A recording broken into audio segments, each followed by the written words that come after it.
All right, Salakia. The point that I was trying to get at was that we're not in this walk alone, and a lot of times we do feel that way, and a lot of times we're told to be basically be solitaire, to be by yourself, go through your situations by yourself, and to manfully deal with everything, which is true. Primarily, that is our cause, and primarily that is what we're called to do. But at the same time, there's still situations to where you can't bear it by yourself. There's situations to where you can't hone in all of whatever's going on by yourself, whether it be financially, whether it be, spiritually or mentally, or sometimes physically. You can't do everything by yourself because we're not made to be by ourselves. Now, going into Romans chapter 12, verse 1, it says, I beseech you, therefore, brethren, by the mercy of Yahweh Shai, that you present your bodies a living sacrifice, holy, acceptable unto the Heavenly Father, which is your reasonable service. Right?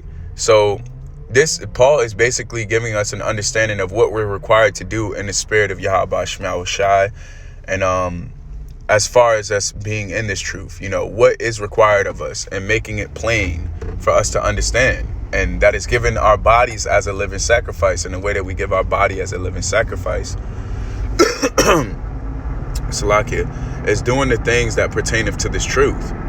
Okay? And putting our time and allocating our time toward the purpose and cause of Yahweh Shai. And then it goes to say, it says, and be not conformed to this world, but be ye transformed by the renewing of your mind, that ye may prove what is that good and acceptable and perfect will of the Heavenly Father, right?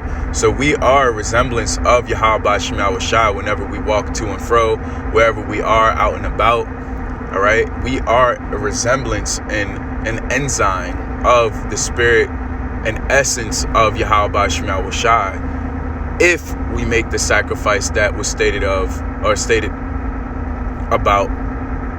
in the first verse, okay? If we make that sacrifice and keep up to that sacrifice, okay? Oh, dang. I didn't even notice that. That'd have been Satan, man. Anyhow, moving forward, a benefit of being in the body and being a part of the men that make that sacrifice is that you have pillars, okay? You have pillars, and you have men that are on the side of you, that are fighting with you to the same cause, that will allow you to make it through certain situations that you encounter, okay? As a trooper of Yahweh Shai, as a man of Yahweh Shai, okay? So it says, for I say through the grace given unto me, to every man that is among you, not to think of himself more highly than he ought to think, but to think soberly, according as the Heavenly Father hath dealt with every man that the measure of faith. Okay, so this is also a 144. Adawan Ratazah, we're part of the elect. All right, but this is also another part. So within us being in this body of Yahweh Shai, through us making that sacrifice, there are different measures of faith, and there are different levels of, spiritual gifts that we've all received through us, and through us walking through this basically this walk of faith, And it says, for as we have many members in one body, and all members have not the same office. So that tells you one thing. That tells you, number one, it tells you multiple things. But number one of the primary things that it tells you that we have multiple people that are doing, or multiple men that are doing the same exact thing as us, and are fighting the same exact fight, all in the same mind, okay, in the same body. And when it says body, I actually want to look up that word, all right? Because we are all one flesh, essentially.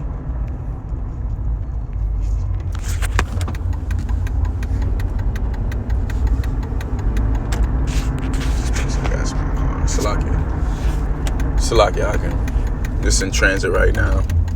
Trying to make sure I get everything corrected.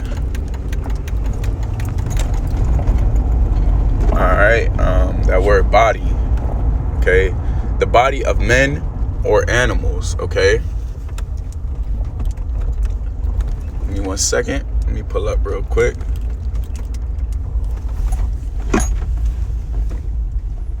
There we are. All right.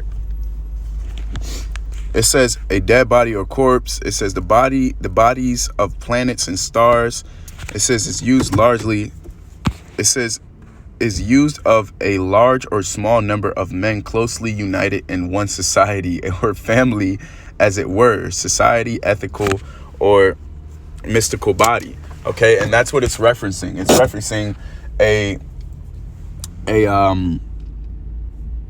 societal and ethical body that we are a part of. All right, and part of the benefits that come from being in that body is being able to actually have help, or the Hebrew word izar, in times of need and in times of trouble. Okay, being able to actually have somebody assist you through a situation, guide you, not only financially, not only to stabilize you in finances, but also in spirit and in mental, in your mind. Okay. And that is one of the biggest benefits of this truth and being a part of this body. And that's why I stated before that you are not alone. Okay, you are not alone in this fight. And that's something I had to realize myself, being going through the several trials that I was going through, and going through the situations that I was going through, and just realizing that, there are other men that are able to say certain things that will change my spirit, that will change my mind about how I feel about my current situation, and will also help me and assist me, and that look out for my greater good, and that actually care for me just as I care for them. Okay. It says having then gifts differing according to the grace that is given to us, whether prophecy, let us prophesy according to the proportion of faith. Okay, and so on and so forth is going to go into the actual it's going to go into detail of the actual gifts that the Heavenly Father had given certain men. And these gifts, based off the gifts that the men are given, or that these men are given, they're able to be utilized whenever you need them to help you basically pass through a situation that you're going through, or pass through a trial that you're going through. Okay, and that is the biggest benefit of being a part of this body of Yahweh Shema Shai, being a part of this societal, ethical, spiritual body that we are basically a part of. So again, I just want to enforce and I know it sounds kind of redundant, but I just want to enforce the factor of us not being alone, Akim. We have help.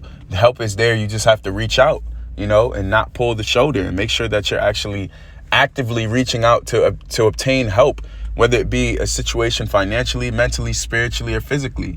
Make sure that you are reaching out to brothers, because two is better than one. And the scriptures even say, when two or three are gathered in the name of Yahweh Shema Shai, there he is in the midst. All right. And also be amongst, the scriptures say, be continually with the godly man whom thou knowest to serve the Heavenly Father, and who will sorrow with thee if thou shalt miscarry. So there's men out there that give a fuck about you, that are a part of this body, that are part of the same work that you put in. Okay. You just have to reach out and do your due diligence to actually acquaint yourselves with those men, so that you're able to have that help in a time of need. All right. So with that, I give all praise, glory, and honor to Yahweh Shema Shabbat Shem Kokadash. Shalom Kabaga Wala Rakaza Koyim Naba Aith wa Shalom Barakam Labakan Shayasha Allah. Shalom Makyam. Till next time, I say Shalom.